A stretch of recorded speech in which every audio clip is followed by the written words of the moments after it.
El presidente Andrés Manuel López Obrador y el ejército mexicano están abiertamente confrontados. Existe un choque entre el mando civil y el militar que no se puede ya ocultar. No es una mera especulación. El hecho está asentado en el discurso pronunciado ante la plana mayor de las Fuerzas Armadas por el general Carlos Gaitán Ochoa.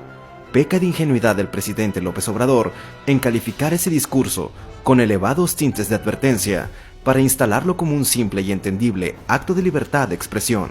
El ubicarlo en ese amigable territorio es no saber descifrar o no querer entender el lenguaje silencioso, críptico en corto y casi siempre de absoluta lealtad que el ejército ejerce sobre su comandante en jefe, el presidente de la República.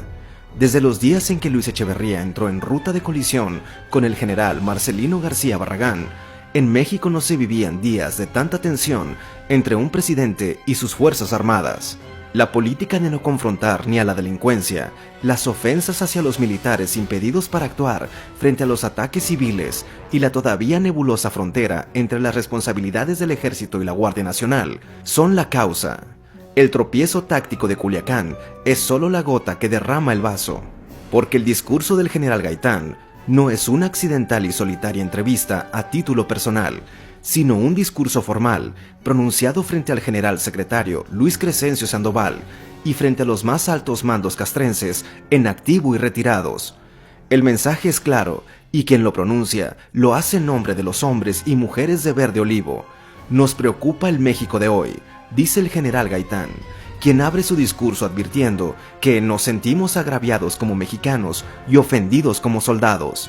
Y después de esta suave entrada, vienen las definiciones, que exhiben sin cortapisas el choque entre las Fuerzas Armadas y el gobierno de la Cuarta Transformación. Eso queda expuesto cuando el general Gaitán dice que vivimos en una sociedad polarizada políticamente, porque la ideología dominante, que no mayoritaria, se sustenta en corrientes pretendidamente de izquierda que acumularon durante años un gran resentimiento, y sin dejar de reconocer que 30 millones de mexicanos eligieron en las urnas a quien despacha en Palacio Nacional, el general Gaitán advierte que es una verdad inocultable que los frágiles mecanismos de contrapeso existentes han permitido un fortalecimiento del Ejecutivo, que viene propiciando decisiones estratégicas que no han convencido a todos, para decirlo con suavidad.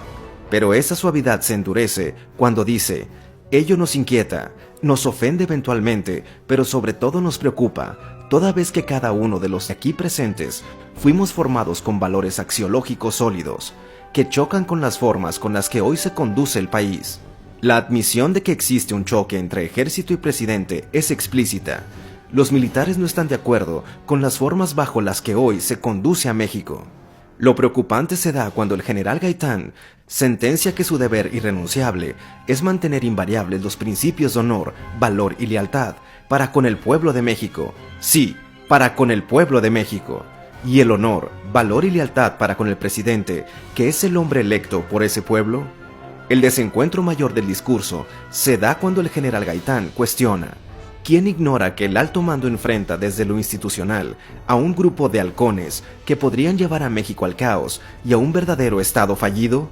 La denuncia, que es dura y no descartable, es muy grave y alarmante, sobre todo si no se dan los nombres de esos halcones, porque apuntar sin señalar a los culpables específicos induce a pensar que se están creando las condiciones para hablar que desde adentro del gobierno se conspira contra el ejército, y viceversa. El discurso del general Gaitán concluye advirtiendo que trata de mantenerse dentro de la disciplina a la que está obligado y que reitera su lealtad irrenunciable a México.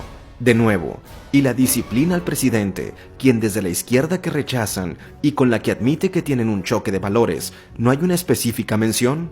Al cierre del discurso, el general Gaitán hace una petición de respaldo y solidaridad para el general secretario Luis Crescencio Sandoval.